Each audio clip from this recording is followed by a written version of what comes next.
Hello जी everyone, आप सभी दिल से फूडी को हमारा प्यार भरा नमस्कार। Wish you very happy motivative Monday और आपको और आपके परिवार को महाशिवरात्रि की हार्दिक शुभेच्छा। आज सोमवार का वार है जो कि महादेव का वार है और कल मंगलवार। कल महाशिवजी जो अपने शिवजी हैं, कल उनका दिन है, फेवरेट दिन, क्योंकि बोलते हैं कि ये शिव की रात है। यहाँ शिवरात्रि के दिन शिव जी और पार्वती का विवाह हुआ था।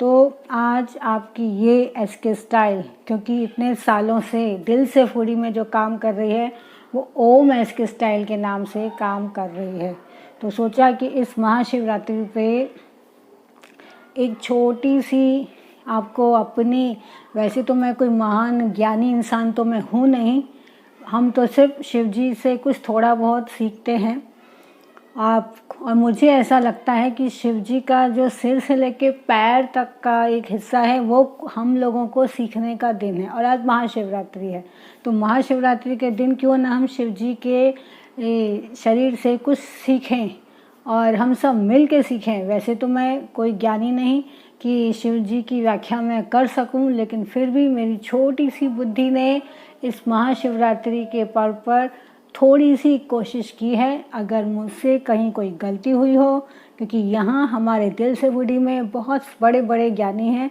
अगर इस छोटी सी एसके स्टाइल लड़की से कुछ कहीं गलती हुई हो तो मुझे क्षमा करें। तो चलिए, आज जो मंडे है, आज हम लोग मंडे की शुरुआत करते हैं एक ये शिव जी के शरीर के ऊपर कि जो हमारा शिव जी है ना, बहुत सारे लोग शिव जी के भक्त हैं। आपने आज तक बहुत सारी फ़ोटोज़ वीडियोज़ शिव जी के देखे होंगे, और लेकिन उस तरह से नहीं देखे होंगे, आई एम श्योर, जिस तरीके से आज आपको मैं दिखाने जा रही हूँ।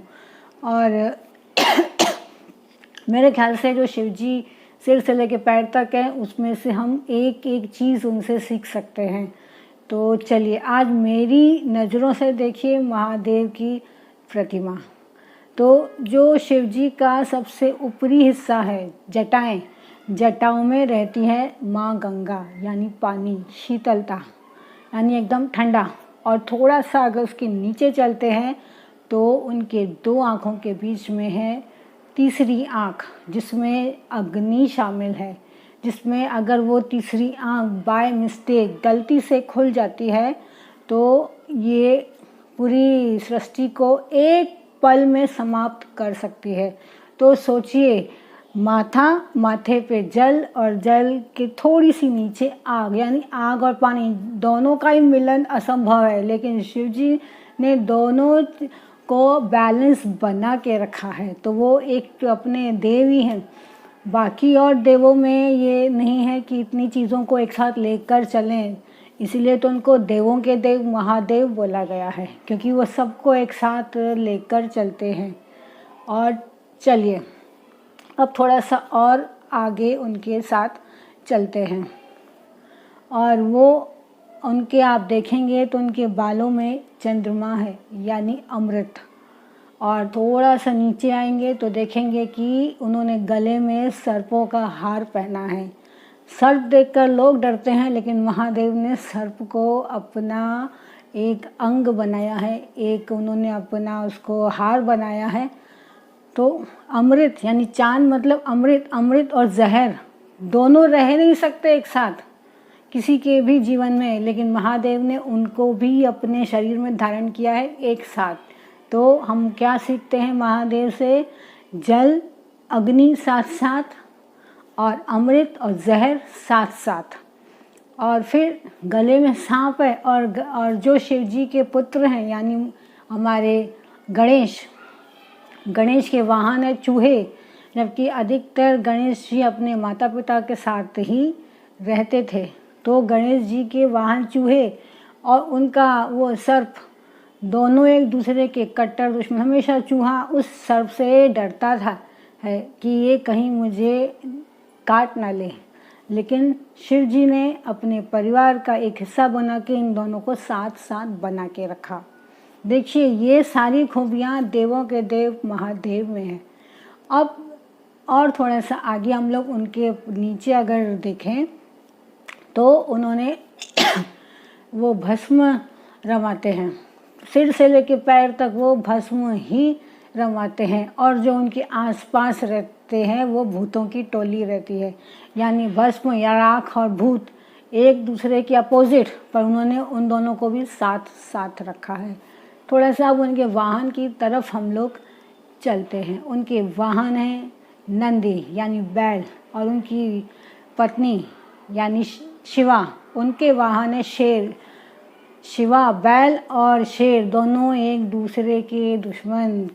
हमेशा बैल को डर रहता है कि शेर मुझे खा न जाए, लेकिन इन दोनों ने, महादेव ने इन दोनों का भी बैलेंस, संतुलन अपने जीवन में बना के रखा है।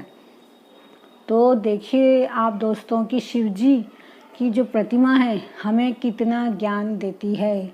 उनका ऊपर से लेकर नीचे तक बहुत सारी चीज़ें हैं जो हम लोग अगर सीख जाएं। और आज ये महाशिवरात्रि के पर्व में हम महादेव से सीखने वाली बातें आपके साथ इसीलिए शेयर कर रहे हैं कि आज भी हमारे जीवन में बहुत सारी ऐसी, हम चाहे कहीं ऑफिस में काम करें, चाहे स्कूल में काम करें, चाहे घर हो, परिवार हो, बाहर हो, हम लोग अपोजिट बुद्धि वाले होते हैं। तो अपोजिट बुद्धि का लड़ना झगड़ना तो 100% है, लेकिन आपको साथ में मिलकर चलना है, तभी आप इसमें बैलेंस बना सकते हैं, कोऑपरेट कर सकते हैं। और महादेव के जीवन से जितनी भी हमने बातें सीखी हैं, उस जीवन से सीखकर हम अपने जीवन को भी शांतिमय, सुंदर बना सकते हैं। अगर आप खुद को महादेव का भक्त समझते हैं तो सबसे पहले तो सबके साथ चलना सीखिए, सबके साथ नम्रता से रहना सीखिए। जो अपोजिट वाले हैं उनके साथ तो बिल्कुल रहना आप लोग सीखिए। यही महादेव के जीवन से हम सभी मिलके सीखते हैं। तो उम्मीद है कि आपको ये विशेषताएं महादेव की पसंद आई होंगी, जो कि हमें हर एक पल हमें मोटिवेट करती हैं। और कहीं अगर हमसे गलती हुई हो, क्योंकि हम भी आपकी तरह एक साधारण से इंसान हैं, हम भी इतने बड़े महादेव की प्रतिमा की पूरी आकृति तो हम भी आपको नहीं व्याख्यात कर सकते हैं। कहीं अगर हमसे गलती हुई हो तो हमको क्षमा करें। और कैसी लगी आपको महादेव की प्रतिमा की विशेषताएं? आज जिस तरीके से मैंने आपको बताई है, अब उस तरीके से आप महादेव को देखिएगा तो उम्मीद है कि आपके जीवन में बदलाव आना ही है। और आप भी अपने जीवन में सबके साथ चलना सीखिए, ओके? क्योंकि हम कहीं भी काम करें, ज़रूरी नहीं कि हर कोई हमारे दिमाग के लेवल का हो या हमारे लेवल का हो, लेकिन हमें उनके साथ भी निभाना चाहिए। यही महादेव ने हमें सिखाया है। जब वो जहर और अमृत को एक साथ रख सकते हैं तो क्या हम नहीं रह सकते क्या अमृत और जहर के साथ? उम्मीद है कि आपको ये बातें पसंद आई होंगी। अगले हफ्ते फिर मिलेंगे। तब तक महाशिवरात्रि की आप सभी को ढेरों शुभकामनाएं। अच्छे से सात्विक तरीके से महाशिवरात्रि को मनाएं और अपने महादेव से बहुत सारी दुआएं मांगे। उनका आशीर्वाद सभी के ऊपर बना रहे। फिर मिलेंगे एक अगले हफ्ते नई स्टोरी के साथ। तब तक अपना ख्याल रखें। बाय। SK style.